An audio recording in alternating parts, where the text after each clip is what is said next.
बात है उस समय का जब एआई रोबोट्स इस दुनिया पर अपना कब्जा कर चुके थे। वक्त बदल चुका था, पूरी दुनिया में अब आर्टिफिशियल इंटेलिजेंस का वर्चस्व था। रोजगार सिर्फ रोबोट को मिल रहा था। लगभग हर क्षेत्र में तकनीक का परचम लहर चुका था और सभी काम जैसे इंजीनियर, डॉक्टर, सुरक्षा आदि के लिए अब रोबोट की नियुक्ति की जाती थी। स्कूल में बच्चों को पढ़ाने से लेकर होटल में खाना खिलाने तक हर जगह केवल रोबोट ही रोबोट दिख रहे थे। दुनिया में खूबसूरत और व्यवस्थित लग रही थी, लेकिन ये तो तूफान आने से पहले की सन्नाटा था। हर क्षेत्र में रोबोट होने से काम की गति बहुत तेज से हो चुकी थी, लेकिन भावनात्मक कार्यशैली का पतन हो चुका था। अब बात केवल कानून पर होती थी। लोग धीरे धीरे एहसास होने लगा कि इंसान के जीवन में भावनाओं का क्या महत्व है, क्योंकि ये रोबोट केवल अपने काम को बड़ी ईमानदारी से करते थे, लेकिन उन्हें इंसानी भावनाओं का कोई ख्याल नहीं था। लोगों को अब इसी तरीके के बर्ताव की आदत हो चुकी थी। लोग अपने घरों में भी मशीन की तरह बर्ताव करने लगे थे। इस सब बातों के बीच आतंकी संगठन अपनी तकनीक के जरिए रोबोट्स को अपने कंट्रोल में लेने का सॉफ्टवेयर तैयार कर लेते हैं और शुरू हो जाता है आतंक का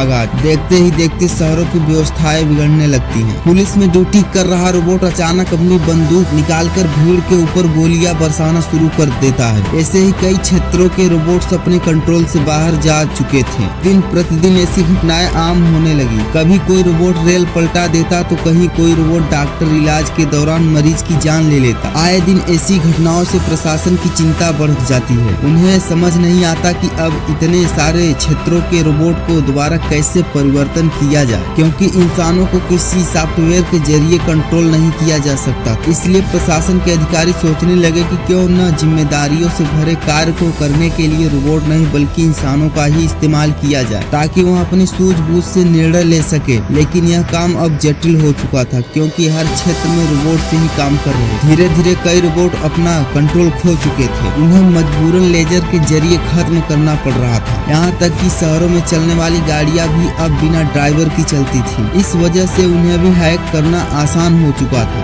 अब आतंक करने के लिए बम की जरूरत नहीं थी, केवल सॉफ्टवेयर की जरूरत होती थी। कई शहरों में तबाही का मंजर देखा जा रहा था। रोबोटिक्स इंजीनियर किसी भी तरीके की तकनीकी खराबी का पता नहीं लगा पा रहे थे। उन्हें भी एहसास होने लगा कि यदि यह जल्द नहीं रोका गया तो सारी दुनिया तबाह हो जाएगी। वैज्ञानिकों ने कई दिनों की मेहनत के बाद एक ऐसा सॉफ्टवेयर तैयार किया जिसके जरिए सभी रोबोट्स को केवल एक सर्वर से ही कंट्रोल किया जा सकता था। यदि कोई उसे हैक करने का प्रयास करता था तो वह रोबोट निष्क्रिय हो जाते हैं और कार्य करना बंद कर देते हैं। लेकिन जैसे वैज्ञानिकों ने कुछ रोबोट्स में यह सॉफ्टवेयर इंस्टॉल किया और इस वजह से कुछ अजीब ही परिणाम देखने को मिले। अब वह रोबोट बिना किसी एक कंट्रोल के अपना काम करने में सक्षम थे। यहाँ तक कि कुछ रोबोट्स तो अब वैज्ञानिकों से भी ज्यादा जानकारियाँ देने लगे थे। वैज्ञानिकों ने इस तरीके के रोबोट्स को कड़ी सुरक्षा में रख दिया, क्योंकि उन्हें आभास हो चुका था कि यदि यह रोबोट बाहर चले जाए तो कुछ अनहोनी हो सकती है। वैज्ञानिकों की चर्चा चल रही होती है, तभी एक रोबोट आतंकी संगठन की लोकेशन बता देता है और साथ ही